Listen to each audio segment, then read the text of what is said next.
So guys, in today's video, I'm gonna focus on what it's like living in one of Houston's top gentrified communities, Third Ward, Texas. Some people refer to it as the Tray, but either way, it's gone through a lot. There's a lot of rich history and culture here. Guys, I wanna talk about this so much, I have my notes with me today. I'm gonna be honest, I have tons of notes because I don't want you guys to miss anything when it comes down to this, because I get a lot of questions about living in these type of areas, what's it like? I mean, some people even ask, is it safe? And of course, I can't steer, but what I can refer you to is niche.com, niche.com. It's a great website to find out more about communities in general when it comes down to things like diversity, crime rates, school rankings, and all of those great things.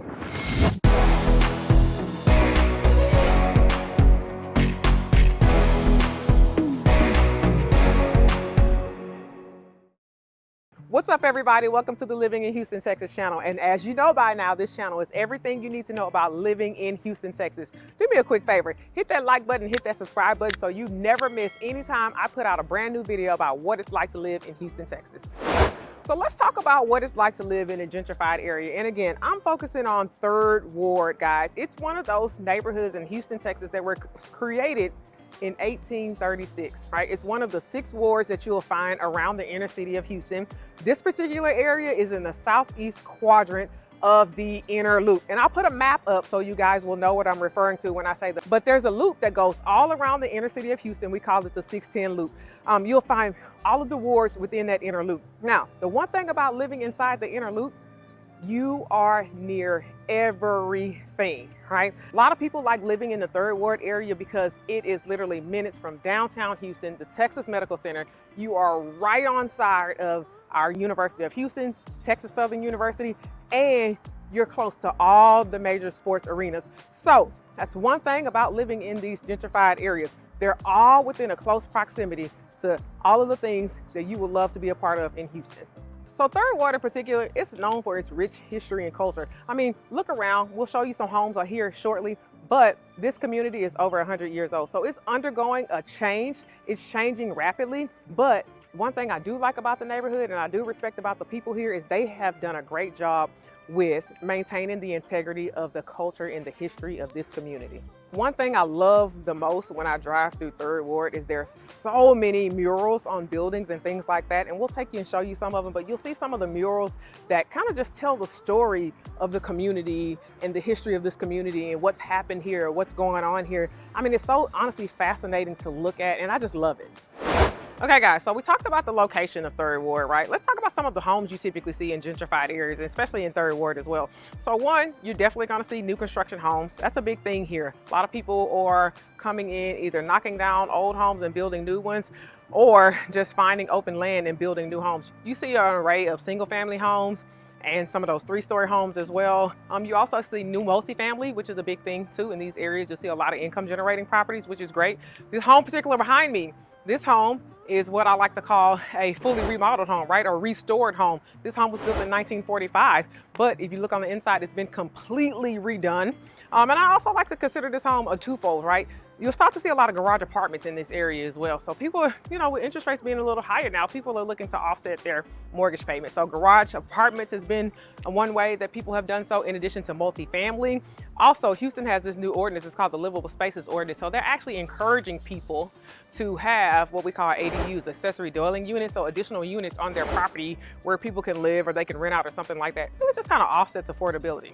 In regards to the homes, this home is actually for sale. So I'm gonna take you guys into this home so you can see what a fully remodeled or restored home would look like. Again, remember, like I said, this home was built in 1945. It's 3,500 square feet total. It has a main house as well as a fully functioning 1-bedroom garage apartment. So all in all, you get a lot. The original home was not this big, but over the years, as this home has been remodeled, square footage has been added. So let's go check it out.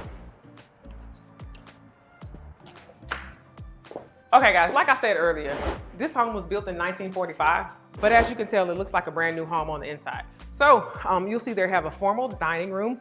The kitchen is to die for. Everybody loves the kitchen in this home.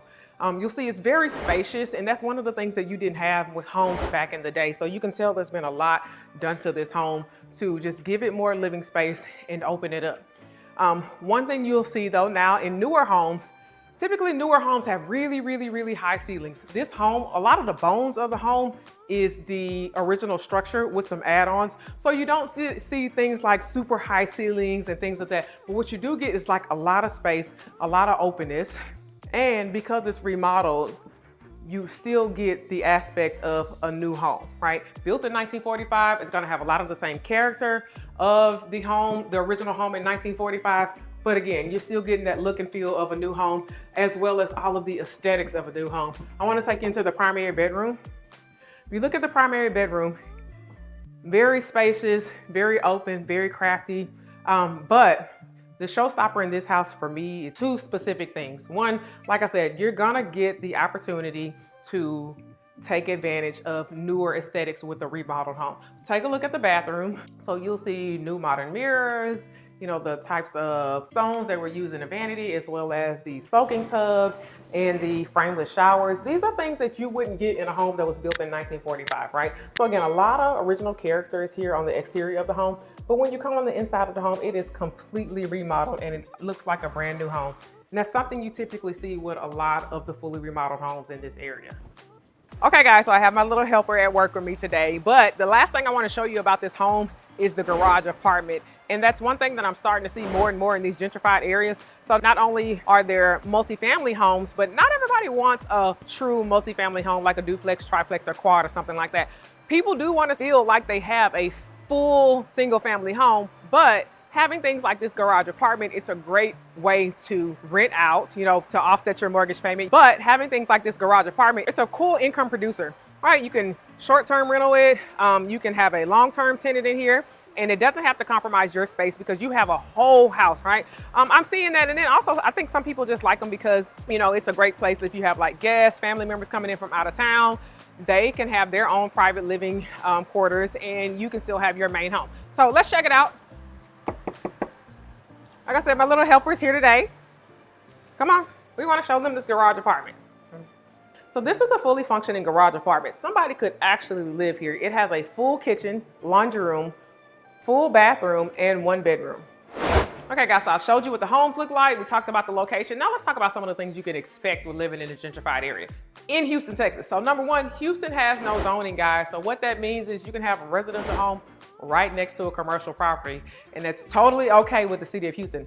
Another thing you can expect though is low tax rates. They don't have something called a municipal utility district here, and that's a taxing entity that a lot of communities in the suburbs pay taxes into.